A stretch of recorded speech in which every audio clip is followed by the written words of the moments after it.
Oke, shalom, selamat pagi. Kita bersyukur, berterima kasih pada Tuhan. Hari ini kita boleh bangun lagi dengan tubuh yang diberkati. Pagi hari ini bersama-sama bersahati, kita menghampiri tahta kasih karunia Tuhan. Kita mau menyembah Tuhan, kita mau memuji Tuhan. Meninggikan nama Tuhan. Bapa, kami bersyukur, kami berterima kasih kepadamu pagi hari ini. Terima kasih buat sepanjang malam tidurnya yang kau berikan bagi kami. Sehingga pagi hari ini kami boleh bangun lagi dengan tubuh yang dengan kekuatan kesehatan yang baru yang datang daripada Tuhan. Kami bersyukur karena pemeliharaan-Mu yang sempurna dalam hidup kami. Penyertaan-Mu yang ajaib yang Kau nyatakan dari hari ke hari dalam hidup kami. Sungguh banyak perkara yang sudah Kau kerjakan dalam hidup kami. Dan semuanya mendatangkan kebaikan bagi kami. Bahkan kami percaya karena kasih-Mu yang sempurna, Engkau akan terus mengerjakan perkara-perkara yang baik bagi kami. Sebab Engkau Bapa yang baik bagi kami. Engkau sungguh baik. Engkau sangat baik. Bapa, kami bersyukur kepadamu pagi hari ini. Banyak yang Kau perbuat di dalam hidupku, rancangan indahmu terjadi di hidupku. Bapa yang mengerti segala yang ku perlu, kasih-Mu sempurna nyata dalam hidupku. Ku bersyukur Bapa, ku bersyukur Tuhan buat kasih setia-Mu di dalam hidupku. Ku bersyukur.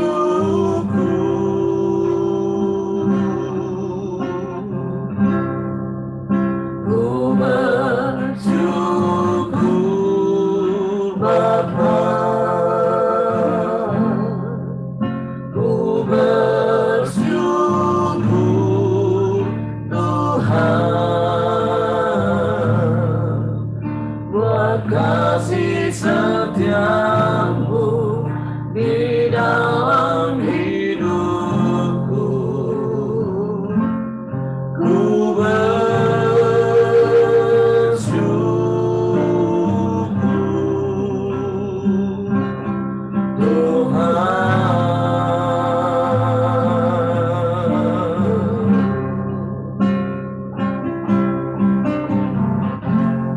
banyak yang Kau perbuat di dalam hidupku, rancangan indahmu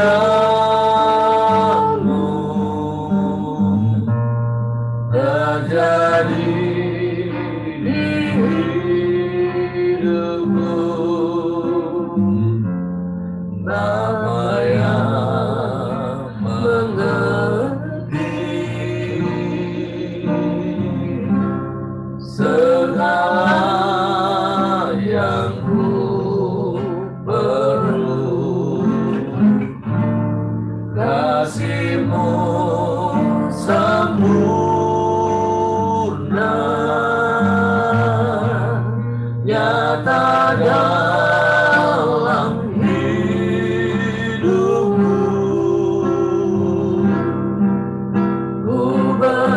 bersyukur Bapa,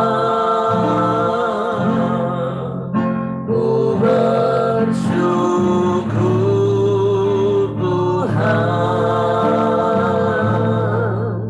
buat kasih setiamu di dalam hidupku. Ku bersyukur,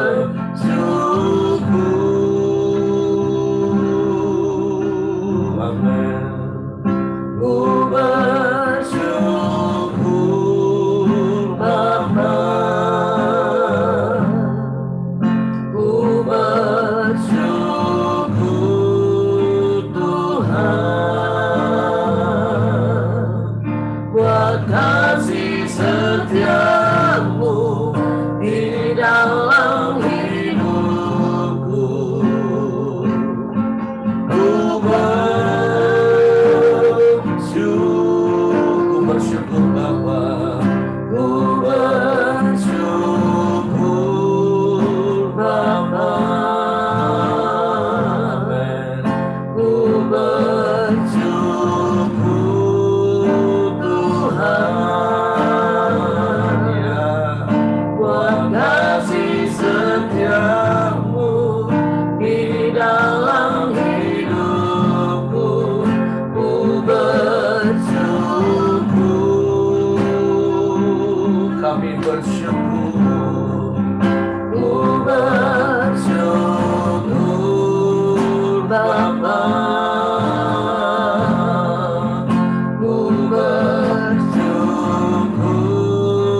Tuhan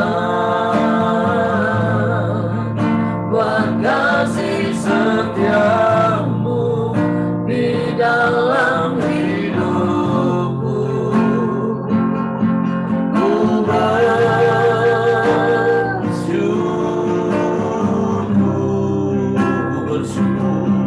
ku bersyukur,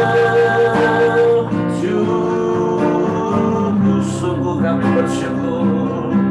Ku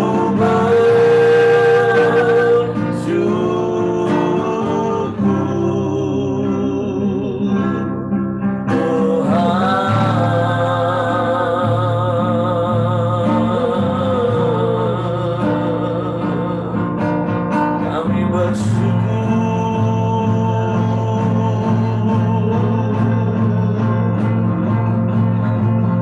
sebab Engkau baik Tuhan.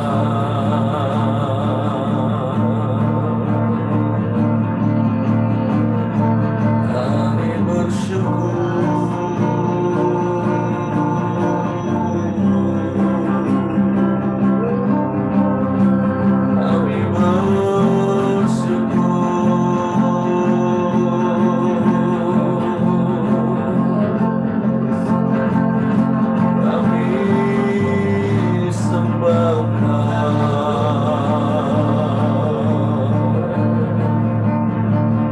sebab Engkau baik Tuhan, sebab Engkau sungguh baik bagi kami, sebab Engkau sangat baik.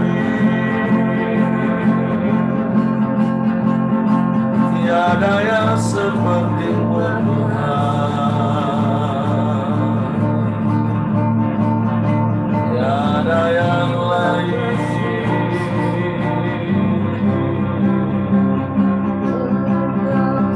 Tiada yang sama.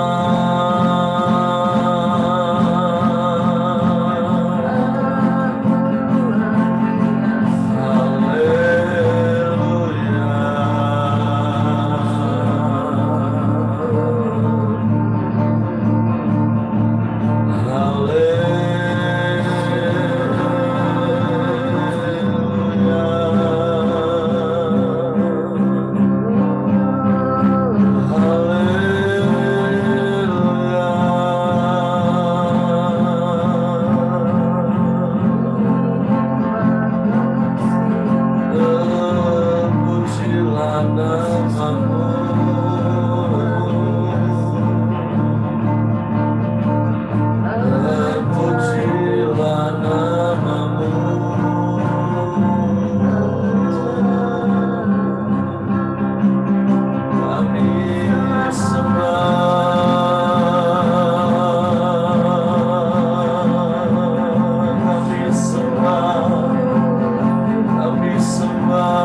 seperti-Mu. Tidak ada yang lain, hanya Engkau. Kami sembah,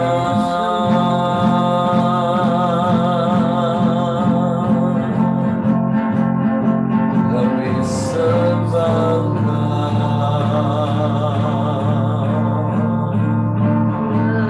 Kami bersyukur punya Allah yang seperti-Mu. Engkau Bapa yang mengasihi kami.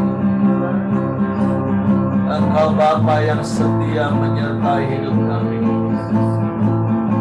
Engkau Bapa yang selalu ada bagi kami. Engkau yang tidak pernah meninggalkan kami. Engkau yang tidak pernah membiarkan kami. Kau sertai kami Tuhan, dengan kasih setia-Mu yang tiada berkesudahan, dengan rahmat-Mu yang tiada habis-habisnya dalam hidup. Kau sertai, Kau jagai kami,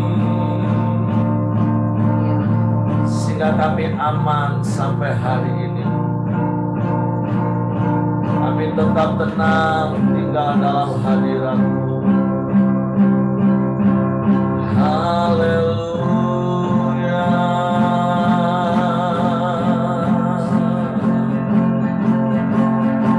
Haleluya.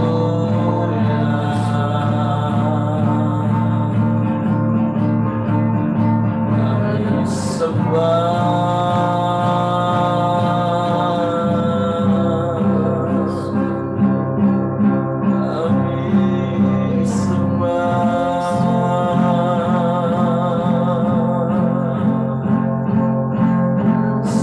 Ada yang lain selain Engkau.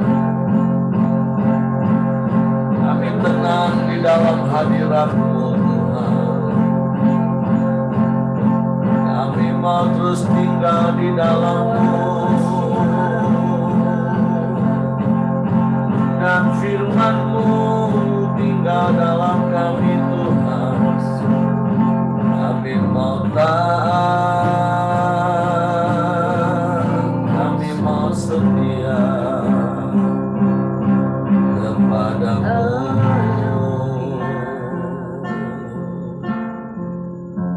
Sebab hanya dekat Engkau kami tenang Tuhan.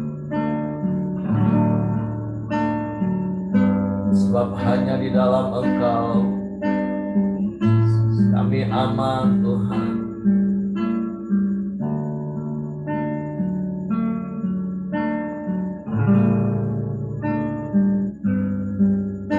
Terima kasih. Hanya dekat Allahku, rasa tenang hatiku. Kau sertai jalanku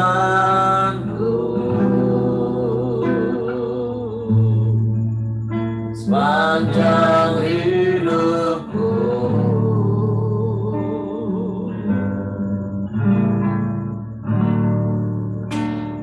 Hanya dekat padamu ada kekuatan baru. Kau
sertai jalanku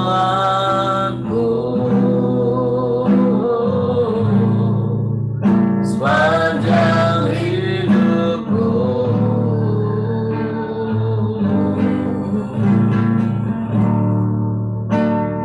Hanya dekat padamu, amin. Ada kekuatan baru dalam perlindunganku. Keselamatanku, ya, ku ingin selalu bersekutu denganmu, menikmati hadiratmu, ya. Biarlah rohmu tinggal dalam hidupku. Sungguh indah bersamamu, ingin selalu, amin, haleluya, bersekutu denganmu, menikmati hadiratmu, ya. Biarlah rohmu, amin, tinggal dalam hidupku. Sungguh indah bersama, sekali katakan, ku ingin selalu,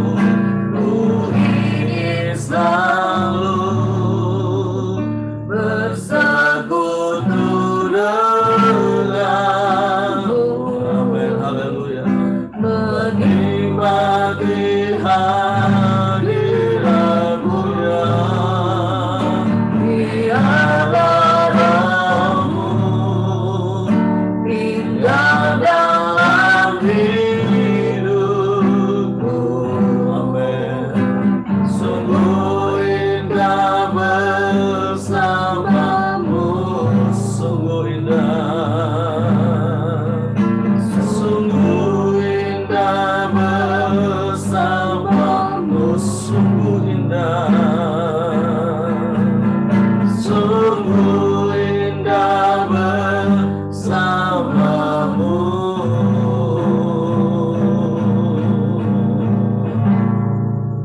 Selamanya.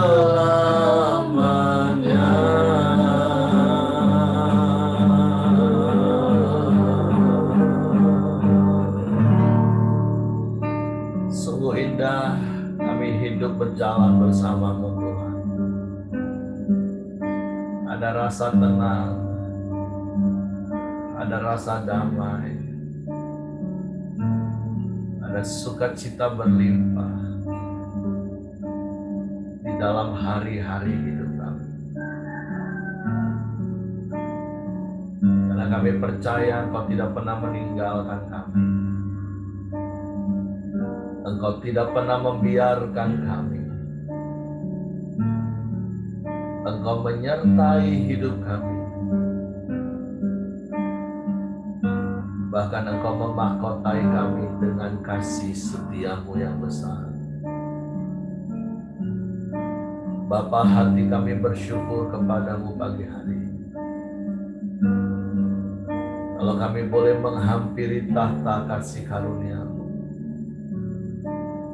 Engkau menguduskan kami, Engkau melayakkan kami, terus ada dalam hadirat-Mu. Bapa, kami bersyukur dan kami mau berkata Engkau baik, Engkau sungguh baik, Engkau sangat baik, dan Engkau selalu baik bagi kami. Dalam segala perkara yang Kau buat dalam hidup kami, Engkau baik. Dan biarlah kami terus menikmati kebaikan, kebajikan, dan kemurahan mengikuti kami seumur hidup kami. Bapa, terima kasih buat pagi hari ini. Pemeliharaanmu sempurna dalam hidup. Waktu kami mau lebih dalam lagi mengenal Engkau secara pribadi melalui kebenaran firman. Sebab Roh Kudus tolong kami untuk mengerti firman, untuk kami memahami firman, sehingga kami percaya firman dan kami melakukan firman. Di dalam nama Yesus Tuhan kami bersyukur. Haleluya, haleluya. Amin. Oke, silakan Ibu Ramli. Ya, salam semuanya. Halo. Ya, selamat pagi. Kiranya Tuhan memberkati kita sepanjang hari ini. Saat teduh kita hari ini itu Yohanes 6 ayat 1 sampai 15. Judul perikop ini, Yesus memberi makan 5.000 orang. Saya baca, sesudah itu Yesus berangkat ke seberang danau Galilea, yaitu danau Tiberias. Orang banyak berbondong-bondong mengikuti dia karena mereka melihat mukjizat-mukjizat penyembuhan yang diadakannya terhadap orang-orang sakit. Dan Yesus naik ke atas gunung dan duduk di situ dengan murid-muridnya. Dan Paskah, hari raya orang Yahudi, sudah dekat. Ketika Yesus memandang sekelilingnya dan melihat bahwa orang banyak berbondong-bondong datang kepadanya, berkatalah ia kepada Filipus, "Di manakah kita akan membeli roti supaya mereka ini dapat makan?" Hal itu dikatakannya untuk mencobai dia, sebab ia sendiri tahu apa yang hendak dilakukannya. Jawab Filipus kepadanya, "Roti seharga 200 dinar tidak akan cukup untuk mereka ini, sekalipun masing-masing mendapat sepotong kecil saja." Dan seorang dari murid-muridnya, yaitu Andreas, saudara Simon Petrus, berkata kepadanya, "Di sini ada seorang anak yang mempunyai 5 roti jelai dan 2 ikan. Tetapi apakah artinya itu untuk orang sebanyak ini?" Kata Yesus, "Suruhlah orang-orang itu duduk. Adapun di tempat itu banyak rumput." Maka duduklah orang-orang itu, kira-kira 5.000 laki-laki banyaknya. Lalu Yesus mengambil roti itu, mengucap syukur dan membagi-bagikannya kepada mereka yang duduk di situ. Demikian juga dibuatnya dengan ikan-ikan itu, sebanyak yang mereka kehendaki. Dan setelah mereka kenyang, ia berkata kepada murid-muridnya, "Kumpulkanlah potongan-potongan yang lebih supaya tidak ada yang terbuang." Maka mereka pun mengumpulkannya dan mengisi 12 bakul penuh dengan potongan-potongan dari kelima roti jelai yang lebih setelah orang makan. Ketika orang-orang itu melihat mukjizat yang telah diadakannya, mereka berkata, "Dia ini adalah benar-benar nabi yang akan datang ke dalam dunia." Karena Yesus tahu bahwa mereka hendak datang dan hendak membuat dia dengan paksa untuk menjadikan dia raja. Ia menyingkir pula ke gunung seorang diri. Nah, saudaraku yang terkasih, hari ini kita saat teduhnya dari Yohanes 6 ayat 1 sampai 15 ini, Yesus memberi makan 5.000 orang. Nah, di perikop ini, bahwa Yesus itu baru beberapa kali mengadakan mukjizat, saudaraku. Nah, ya, yang pertama di Kana, kedua di Kapernaum. Nah, pada waktu saat teduh kita kemarin, Yesus itu memberi kesaksian tentang dirinya. Ya, Yesus itu menyaksikan dirinya bahwa dia dari Bapa, bahwa dia dari Allah, bahwa dia sama dengan Bapa, bahwa dia diutus Bapa, dan bahwa dia mengerjakan pekerjaan-pekerjaan Bapa. Nah, di situ ada murid-muridnya, saudaraku. Di situ ada murid-murid Tuhan Yesus. Nah, setelah itu Yesus katanya berangkat ke seberang danau Galilea. Nggak tahu ya saudara, daerah mana belum saya lihat. Kalau waktu ke Israel kemarin itu katanya dataran Golan. Nanti saudara apakah benar itu atau tidak dalam cerita sekarang. Nah, jadi mereka pergi ke menyeberangi danau Galilea. Itu orang banyak datang berbondong-bondong. Kenapa orang banyak itu datang berbondong-bondong? Karena mereka melihat mukjizat-mukjizat yang sudah Tuhan Yesus lakukan. Nah, saudaraku, kalau yang saya renungkan di sini, ketika Yesus memandang sekelilingnya, ayat 5 ya, ketika Yesus memandang sekelilingnya dan melihat bahwa orang banyak itu berbondong-bondong datang kepadanya, berkatalah ia kepada Filipus, salah satu seorang muridnya ya saudara, di manakah kita akan membeli roti supaya mereka ini dapat makan? Saudaraku, kalau yang saya renungkan, Yesus ini hendak menguji murid-muridnya gitu. Menguji murid-muridnya itu dengan apakah murid-murid ini sudah ngeh gitu, sudah mengerti, sudah dapat bahwa Yesus itu adalah utusan Bapa, bahwa Yesus itu adalah Mesias yang akan datang gitu. Artinya Yesus di sini itu mau menguji murid-muridnya sampai sejauh mana sudah murid-muridku ini mengenal aku. Maksudnya mengerti siapa Yesus itu sesungguhnya gitu. Makanya dikatakan bahwa untuk mencobai dia sebab dia sendiri tahu apa yang hendak dilakukannya. Sama seperti Andreas juga saudaraku. Nah, jadi Filipus ini Yesus melemparkan masalah. Yesus melemparkan satu masalah bahwa ada banyak orang. Kayak mana kita kasih makan? Lalu Filipus itu mungkin dengan hitungan-hitungannya, Kak Simon mungkin yang paling tahu menghitung-hitung ya, soal berapa duit untuk ngasih makan 5.000 orang. Itu 5.000 orang laki-laki saja, belum perempuan dan anak-anak yang termasuk di dalamnya. Kenapa kita bilang anak-anak? Karena 5 roti itu dari tangan anak-anak, miliknya anak-anak gitu. Nah, jadi saudaraku, ya kalau kita kalikan 3 ya, jadi 15.000 orang. Nah, si Filipus itu langsung mikir, Tuhan, uang 200 dinar pun nggak cukup. Waktu saya kali-kalikan dengan mata uang sekarang, 200 dinar itu sekitar 9.400.000 lebih, hampir 9.500.000 ya saudaraku. Dikatakan seperti itu, sepotong kecil pun nggak cukup. Jadi maksudnya bukan separuh, mungkin seperempat ya saudaraku dari roti itu. Ya mungkin saya waktu di Israel kita nggak lihat ya roti jelai itu kayak mana ya. Tapi waktu di Mesir sih lihat saudaraku, nggak enak katanya, nggak enak saudara, keras.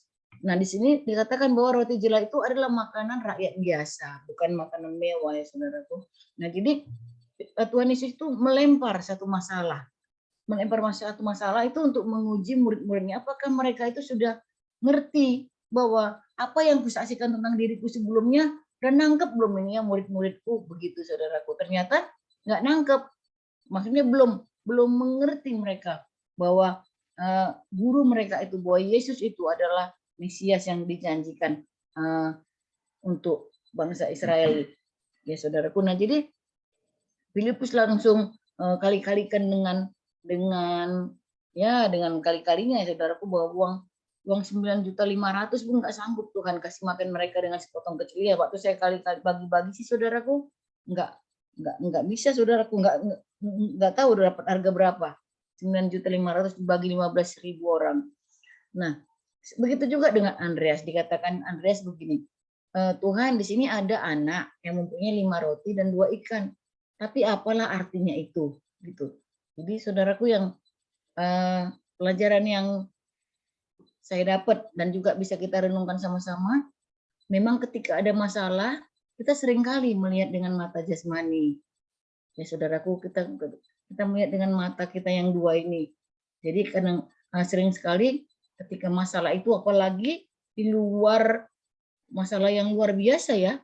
Ini maksud saya sih benar juga, ini masalahnya luar biasa, ngasih makan orang 15.000 orang itu, bukan nggak hal yang luar biasa lah saudaraku.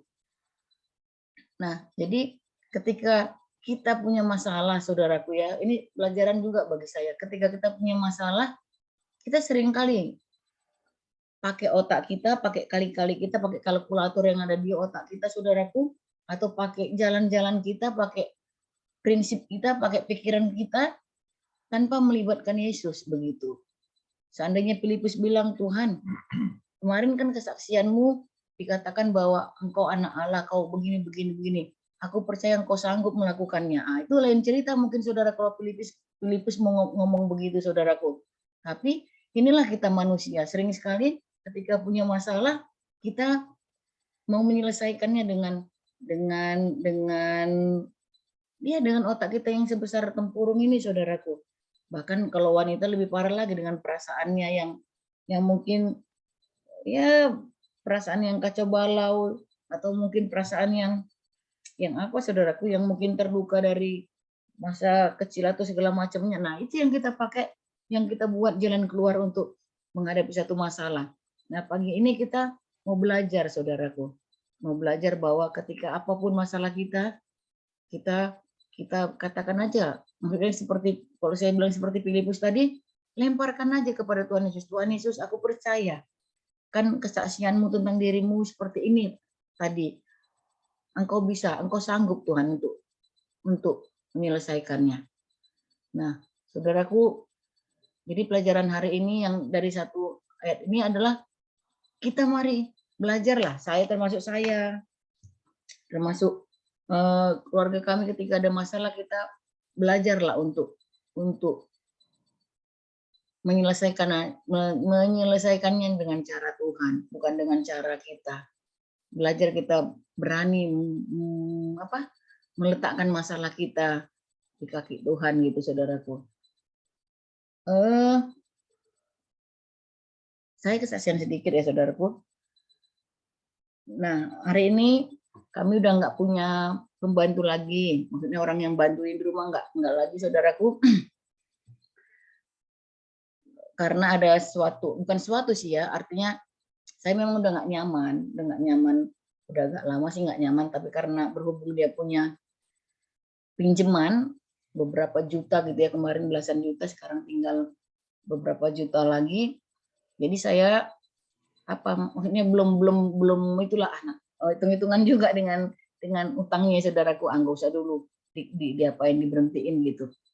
Tapi ya ada kejadian lah sedikit yang menurut saya sih hanya karena dia di rumah, hanya dia yang di rumah ketika kami ibadah, ada yang hilang gitu saudaraku. Jadi ada acara open house kemarin di rumah hari Minggu, hari Seninnya saya lihat bahwa kunci saya tertinggal dan ada uang yang hilang. Lalu saya ngobrol lah dengan Tuhan di hati bahwa terus hari Selasanya juga nggak datang. Hari Selasanya itulah saya sejahtera kalau dia udah kita stop aja gitu. Saya ngobrol sama Pak Rami sama suami, Pak gimana Pak kalau kita stop saja. Akhirnya kami stop ya saudaraku, dan ya memang dia nggak terkejut, nggak gimana, datar aja saudaraku. Maksudnya kan kalau orang tiba-tiba, karena saya melalui telepon gitu saudaraku memberhentikan dia. Ya nggak apa-apa sih, maksudnya kalau dia memang datar aja, artinya nggak tahu, mungkin dia sudah tahu juga.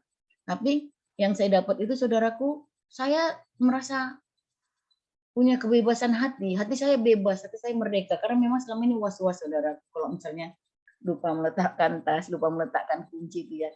Memang dia sudah 6 tahun sebenarnya sama saya, sama kami saudaraku. Tapi waktu mengambil keputusan itu, saudaraku, sampai hari ini walaupun beberapa hari Selasa, Rabu, sampai hari Jumat, saya memiliki damai sejahtera gitu. Walaupun ngerjain sendiri nggak apa-apa saudaraku, artinya saya nikmati, saya tenang gitu saudaraku, ya maksudnya lega gitu. Jadi memang keputusan yang tepat sih kalau menurut saya ya itu. Jadi enggak terus enggak kalut mikirin siapa lagi yang gantinya, siapa lagi yang gantinya. Memang kemarin ada saudaraku. Nah, ini kejadiannya sih memang beruntun. Ada orang yang membantu sedikit ya di rumah. Nah, baru 1 hari mau menggantikan yang lama. Ternyata dia tiba-tiba kecelakaan hari Rabu ya, udah kecelakaan dan kakinya patah saudaraku, dan masih sekarang dirawat di rumah sakit. Terus hati saya tetap tenang gitu, tetap enggak gimana saudaraku, aduh siapa lagi enggak. Artinya saya bilang, Tuhan aku percaya, aku anakmu, kau beri yang terbaik yang bisa membantu di rumah, begitu saudaraku. Jadi saya sampai hari ini saya ngomong sama suami tadi malam, Pak, semuanya harus berasal dari hati ya. Maksud mama apa? Artinya gini Pak, kalau misalnya hati kita damai sejahtera, kerjaannya pun jadi nggak berat. Walaupun capek, tapi nggak litak banget gitu. Maksudnya nggak, karena nggak sambil sungut-sungut ya saudaraku. Ya, saya belajar juga dari Filipus ini untuk tidak menyelesaikan masalah dengan jalan pikiran sendiri, saudaraku. Artinya kan bisa ya kita teleponi semua orang, maksudnya siapa lagi kalut gitu, nggak. Kalau saya nggak, saya bilang mana yang bisa saya kerjakan, saya kerjakan. Untuk di rumah, kebetulan rumah ini agak lumayan gede saudaraku ya, jadi agak lumayan capek juga ngerjainnya. Tapi nggak apa-apa, karena hati kita sukacita dan kita mau, kok saya bilangin aku mau duduk diam Tuhan di kakimu, meminta orang yang Tuhan benar-benar restuilah untuk orang yang kerja di rumah ya saudara, supaya nggak jantungan lagi, nggak diduk kalau misalnya apa saudaraku. Nah, oke, itu yang pertama yang saya dapat saudaraku pelajarannya. Lalu yang kedua itu dikatakan bahwa dikatakan di sini ayat 9, di sini ada seorang anak yang mempunyai 5 roti jelai dan 2 ikan. Tetapi apalah artinya itu untuk orang sebanyak ini. Nah, di sini dikatakan bahwa ada seorang anak. Kita di sini pelajaran yang saya dapat di sini, anak itu mau membagi rotinya, saudaraku. Anak itu mau menyerahkan rotinya. Mungkin ya nggak tahu ya, belum, nggak ada kami makan ya waktu ada nggak kita makan? Nggak ada kami makan roti jelai, saudaraku, waktu di Israel itu. Jadi mungkin ya roti anak-anak kali ya. Tapi anak itu mau membaginya, mau menyerahkannya. Dikatakan bahkan semua ya dia serahkan 5 itu. Artinya di sini juga kita belajar berkorban ya saudaraku, belajar memberi, belajar ikhlas gitu ya. Biasanya kan anak-anak kalau dimintai makanannya kan nangis ya saudaraku, apalagi semuanya saudaraku. Mungkin harta terindah bagi anak-anak itu ya itu snack-snacknya itu gitu saudaraku, kalau misalnya pada waktu ulang tahun, Natalan ya saudara. Tapi anak ini kita lihat mau menyerahkannya gitu saudaraku. Nggak mungkin, pasti nggak mungkin murid Tuhan Yesus itu merampas, nggak mungkin. Nah jadi saudaraku, pelajaran di sini ya anak kecil aja yang begitu egois soal makanan ya, soal apa, belajarlah kita untuk memberi, belajar kita untuk berbagi gitu saudaraku. Nah, pelajaran yang ketiga yang saya dapat di sini bahwa dikatakan kumpulkanlah potongan bukan saudaraku. Di situ dikatakan bahwa Yesus mengucap syukur. Nah, ayat 11 dikatakan lalu Yesus mengambil roti itu, mengucap syukur dan membagi-bagikannya. Jadi saudaraku, saya lihat saya memang agak terapkan juga dari dulu bahwa ucapan syukur itu adalah pintu berkat saudaraku. Jadi ketika kita mengucap syukur dalam perkara apa, ini bukan karena Tuhan Yesus saja saudaraku, ketika mengucap syukur ada berkatnya. Setiap kita, cobalah kita belajar mengucap syukur. Walaupun punya masalah saudaraku ya kayak tadi ya, yang asisten rumah tangga kami itu, saudaraku, nggak ada lagi. Saya mengucap syukur, maksudnya syukur Tuhan, hatinya udah tenang, hatinya udah apa begitu. Nah, jadi ada berkatnya apa? Mengerjakannya nggak sungut-sungut. Badan yang kemarin capek saudaraku, ternyata saya bilang berkurang loh capeknya Pak, begitu, artinya nggak makin sakit badannya saudaraku ya. Nah, ada berkat dari ucapan syukur saudaraku. Nah, artinya mengucap syukur itu adalah kita menyerahkan hak sepenuhnya kepada Tuhan. Terserah Tuhanlah mau lakukan apa. Saudara, seringkali kita nyanyikan lagu suka-sukamu Tuhan, suka-sukamu. Nah, ketika Tuhan buat suka-suka, kita nggak mengucap syukur, saudaraku. Nah, mengucap syukur itu adalah kita berani menyerahkan masalah kita, apa kita semua kepada Tuhan, biar Tuhan yang memberikan jalan keluar. Ini sulit, saudaraku, nggak gampang, nggak seperti yang saya bilang, saudaraku. Ketika punya masalah, apalagi masalah dengan pasangan yang mungkin membuat kita saudaraku ya, ini aja masalah, bosan gitu saudaraku ya. Nah, di situ payah mengucap syukur, susah mengucap syukur saudaraku. Tapi ayat ini mengatakan bahwa ketika Tuhan mengucapkan syukur, dari 5 roti itu 15.000 orang bisa dikenyangkan dan sisa lagi saudaraku. Marilah kita belajar dari ayat ini bahwa kita belajar mengucap syukur dalam perkara apapun, dalam perkara kecil pun belajar mengucap syukur. Bahkan di dalam hal kerugian pun coba kita belajar mengucap syukur. Artinya apa? Pasti ada lagi perkara yang lebih Tuhan jagai kita dari perkara hal yang rugi tersebut. Wah, kan Indonesia kan banyak untungnya ya. Untung tadi ya. Untung tadi kayak gini ya.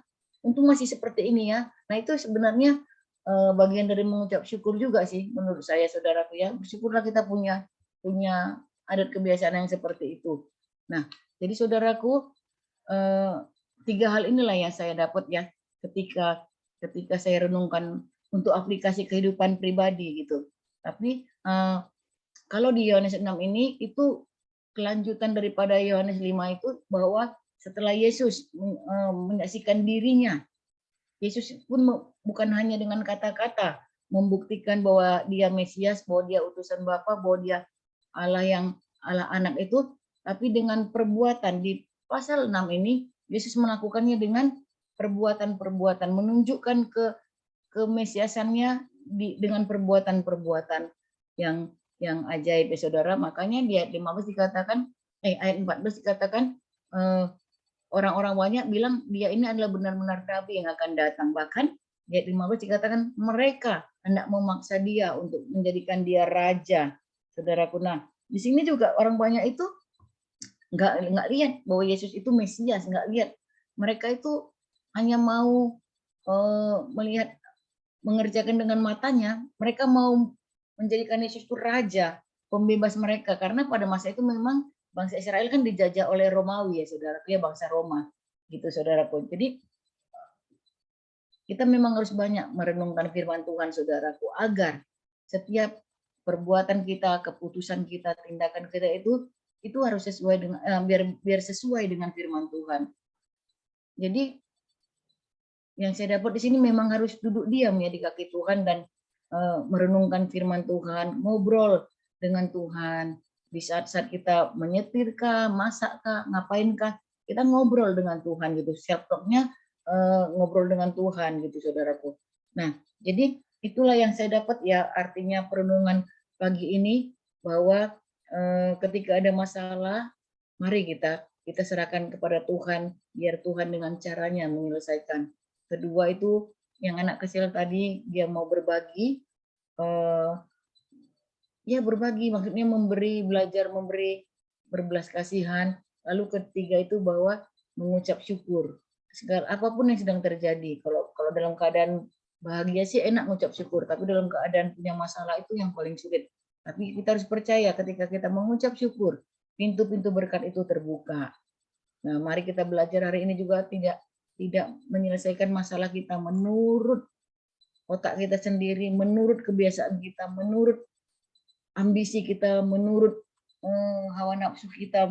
Kalau ada masalah misalnya, marilah kita belajar. Susah sih saudaraku ya, tapi firman Tuhan kita harus taatilah. Maksudnya kita harus lakukan di dalam kehidupan kita sehari-hari.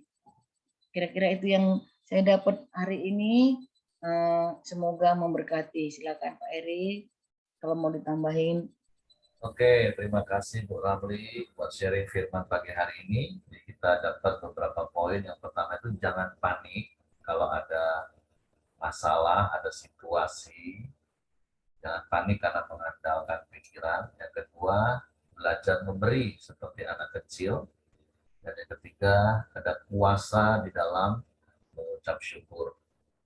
Jadi, poin yang pertama, ada firman Tuhan katakan di dalam Amsal pasal 3 ayat 5, percayalah kepada Tuhan dengan segenap hatimu dan jangan bersandar kepada pengertianmu sendiri. Nah, ini sebuah ayat yang harus menjadi prinsip hidup kita. Dan seperti apa yang Ibu Ramli tadi katakan, ketika ada masalah, ada situasi yang sulit, jangan panik. Ya, memang otomatis manusia itu, karena dia adalah makhluk pemikir, maka begitu ada situasi tertentu itu menjadi stimulus yang memicu otak kita untuk segera memikirkan jalan keluarnya. Nah, tapi justru karena itulah akhirnya kita mengenal yang namanya stres, bahkan sampai depresi. Tapi saya berharap tidak ada di antara kita yang konseling dengan Pak Ramli minta obat saraf untuk menenangkan stres. Karena kita sama-sama belajar tenang, tapi bukan berarti terus takut, wah nanti Pak Rafid ada pasien, nah, biarlah orang yang nggak kenal Tuhan, yang nggak percaya, yang mereka stres. Tapi kan kalau pasiennya juga nggak banyak, juga Tuhan pelihara Pak Rafid, Pak Rafid juga bisa lebih banyak waktu melayani Tuhan, nggak dikejar-kejar oleh pasien, sehingga mengabaikan yang lain. Nah, tapi poinnya adalah, yuk belajar, jangan panik. Karena seperti sekali lagi Amsal katakan, kita harus belajar percaya. Nah, mengapa kita bisa percaya Tuhan? Ya karena kita mengenal Tuhan. Makanya balik-balik kan fokus tahun ini kita ini harus menjadi umat yang mengenal Allah. Tadi istri saya juga ngomong, iya Filipus ini pengenalannya akan Yesus itu agak lemot. Bahkan sampai di pasal 14 pun Filipus pun masih ditegur sama Tuhan. Nah saya nggak tahu apakah seringkali kita juga masih ditegur oleh Tuhan.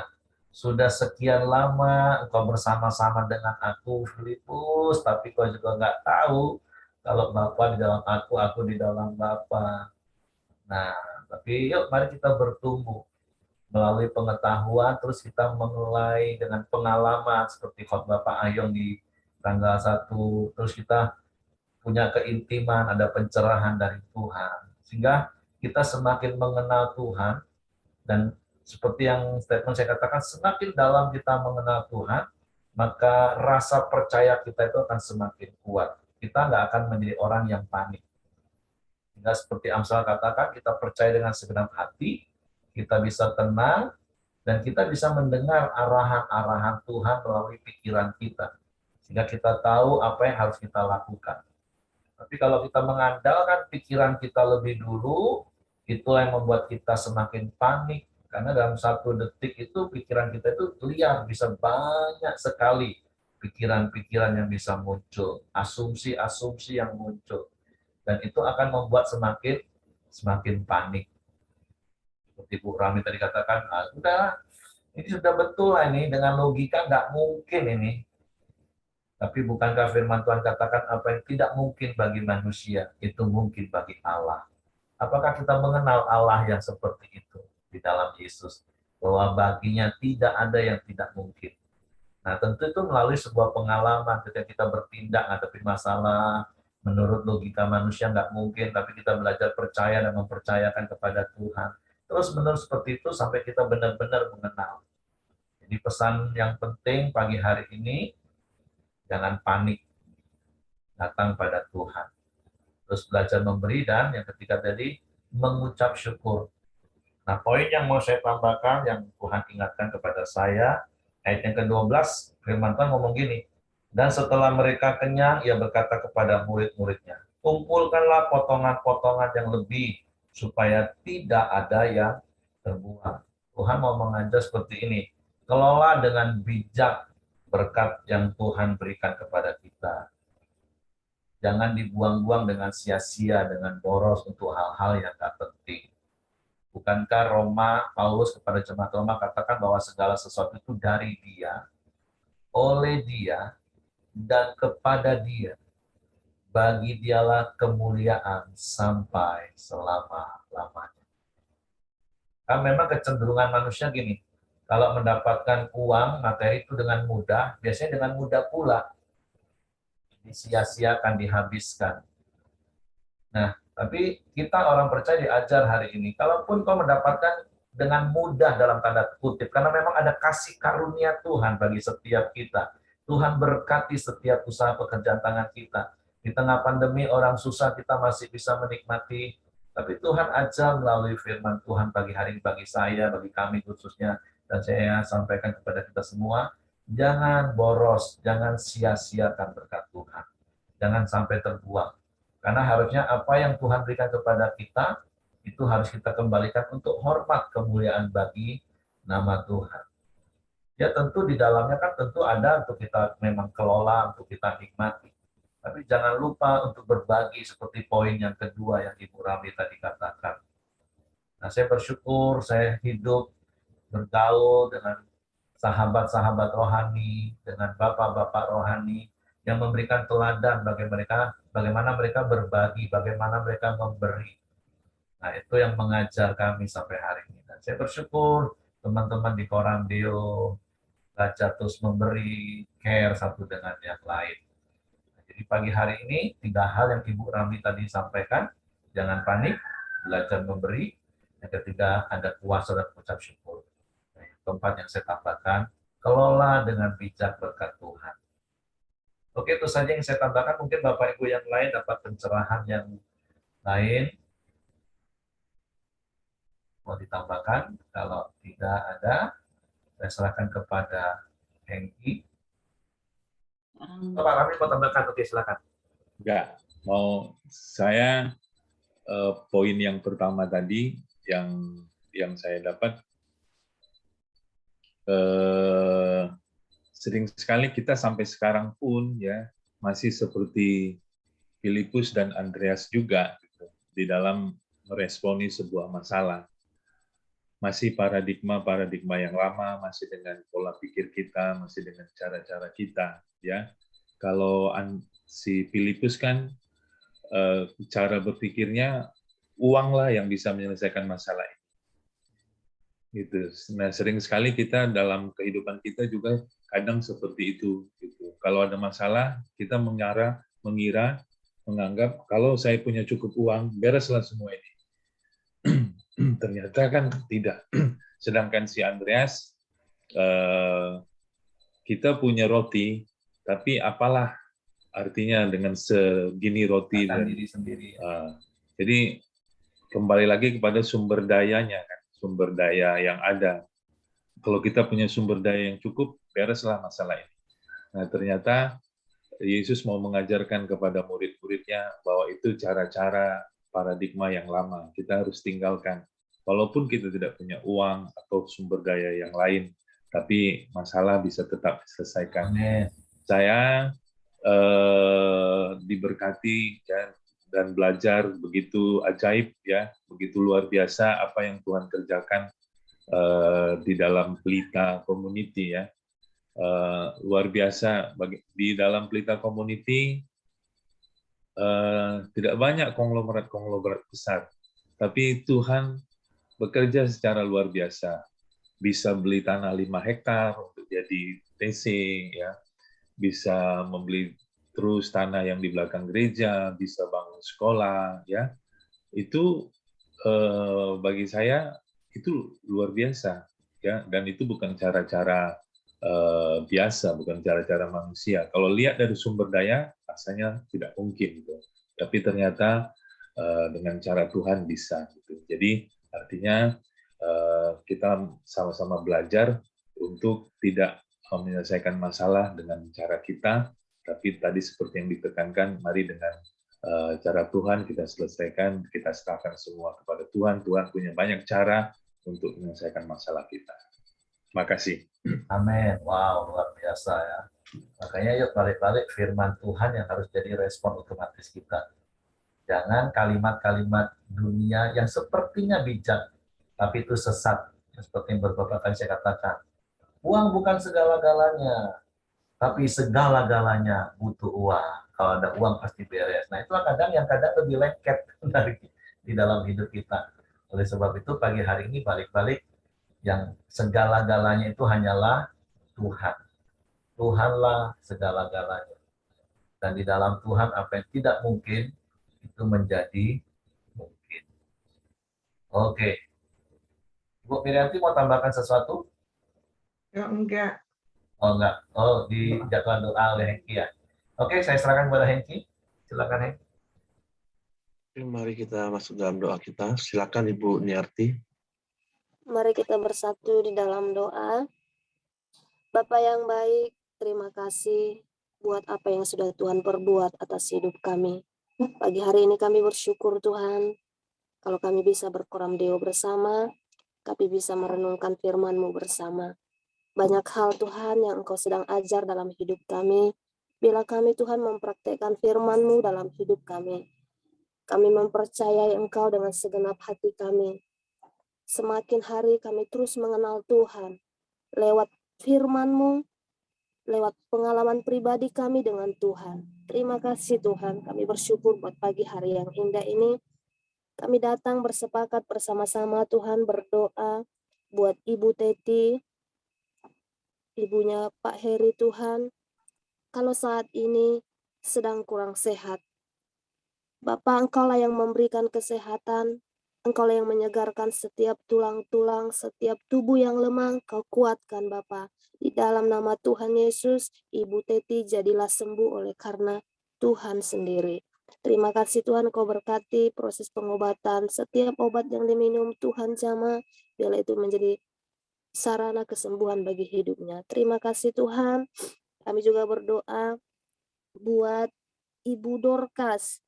Tuhan, berikan kesehatan, operasi boleh berjalan dengan baik. Tuhan, Engkau tolong proses operasinya sampai selesai, sehingga berhasil dengan baik Tuhan.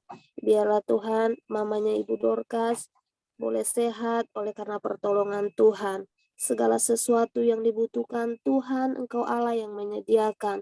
Tuhan, biarlah ada sukacita yang dari Tuhan dalam hidupnya, ada damai sejahtera Tuhan di dalam hatinya. Terima kasih Tuhan, berkati setiap keluarga, anak-anaknya, diberikan kesehatan ya Tuhan. Terima kasih Bapak yang baik, kami juga berdoa buat Bapak Denny Ong, supaya diberi kedamaian dan bisa tidur, dijauhkan dari roh kegelisahan. Tuhan, dalam nama Tuhan Yesus, biarlah Bapak Denny Ong boleh memperoleh damai yang dari Tuhan. Pikirannya, hatinya tenang Tuhan. Dalam nama Tuhan Yesus, Kau tolong Bapak ini ya Bapak. Terima kasih Tuhan, kami serahkan hidupnya ke dalam tangan kuasa Tuhan. Bapak, kami juga berdoa buat setiap kami yang ada di Koram Deo pagi ini Tuhan. Biarlah kiranya setiap kami semakin hari boleh mengerti kehendak Tuhan atas hidup kami. Dan setiap kami Tuhan boleh menjadi pelaku-pelaku firman. Kami bersyukur Tuhan sangat baik bagi setiap kami. Banyak hal yang Tuhan perbuat atas hidup kami. Bapakku berdoa, biarlah setiap kami seluruh anggota Koram Deo pagi, Tuhan berkati dengan luar biasa. Baik itu Tuhan berkati usaha pekerjaan, berkati pelayanan, berkati kesehatannya Tuhan. Semuanya Tuhan berkati, Tuhan jagai Tuhan. Biarlah setiap kami mengerjakan kehendak Tuhan dalam hidup kami. Terima kasih Tuhan, kami bersyukur buat pagi hari yang indah ini. Engkau begitu baik bagi kami Tuhan. Terima kasih Bapa, berkati seluruh anggota Koram Deo. Dalam nama Tuhan Yesus, berkat Tuhan tercurah, damai sejahtera Tuhan memenuhi setiap keluarga kami. Terima kasih Tuhan, anak-anak kami, orang tua kami, sanak saudara kami, semuanya kami serahkan ke dalam tangan Tuhan. Tuhan yang memberkati. Bapak kami juga berdoa pagi hari ini buat bangsa Indonesia Tuhan. Kami percaya damai sejahtera Tuhan memenuhi bangsa kami. Tuhan melawat bangsa kami, sehingga bangsa kami ini semakin hari semakin dipulihkan. Tuhan berkati pemimpin kami, baik itu Pak Jokowi, semua penasehat-penasehatnya Tuhan, biarlah mereka memberikan nasihat, usulan-usulan yang terbaik untuk bangsa ini Bapa. Berkati para pemimpin kami yang mereka yang bekerja keras untuk mensejahterakan bangsa ini. Biarlah kiranya ada hikmat yang dari Tuhan, ada pewahyuan dari Tuhan, ada kasih Tuhan. Sehingga mereka Tuhan memimpin bangsa ini dengan hati nurani yang tulus dan murni Tuhan. Terima kasih Bapa, kami bersyukur. Berkati bangsa Indonesia, berkati daerah demi daerah, berkati kota demi kota Tuhan. Di dalam nama Tuhan Yesus kami bersyukur dan berterima kasih. Kami mengucap syukur buat pagi hari yang indah ini Tuhan, buat berkat Tuhan dalam hidup kami. Kami mau sama-sama berdoa, Bapa kami. Bapa kami yang di sorga, dikuduskanlah namamu, datanglah kerajaanmu, jadilah kehendakmu di bumi seperti di sorga. Berikanlah kami pada hari ini makanan kami yang secukupnya. Dan ampunilah kami akan kesalahan kami, seperti kami juga mengampuni orang yang bersalah kepada kami. Dan janganlah membawa kami ke dalam pencobaan, tetapi lepaskanlah kami daripada yang jahat, karena Engkaulah yang empunya kerajaan dan kuasa dan kemuliaan sampai selama-lamanya. Terima kasih Tuhan. Haleluya. Amin. Ibu Ramli, boleh tutup dalam doa, Ibu? Kami bersyukur Tuhan buat kasih setia-Mu yang terus menyertai kami sepanjang hari ini Tuhan. Terima kasih Tuhan buat kesehatan, buat segala sesuatu yang Tuhan izinkan dalam hidup kami. Kami bersyukur Tuhan, dan biarlah Tuhan Engkau memberkati setiap hati kami. Damai sejahtera-Mu memimpin kami, tuntunan-Mu menyertai kami Tuhan sepanjang hari ini. Biarlah Tuhan kasih Bapa yang terus memenuhi setiap kami Tuhan. Terima kasih Tuhan. Hari ini kami mau melaksanakan seluruh aktivitas kami. Dan biarlah Tuhan segala sesuatu yang kami kerjakan untuk Tuhan, seperti untuk Tuhan. Dan biarlah semuanya untuk membawa kemuliaan bagi nama Tuhan. Dan biar orang-orang di sekitar kami boleh melihat Kristus hidup di dalam kami. Terima kasih Bapa, terpuji nama-Mu di dalam nama Yesus.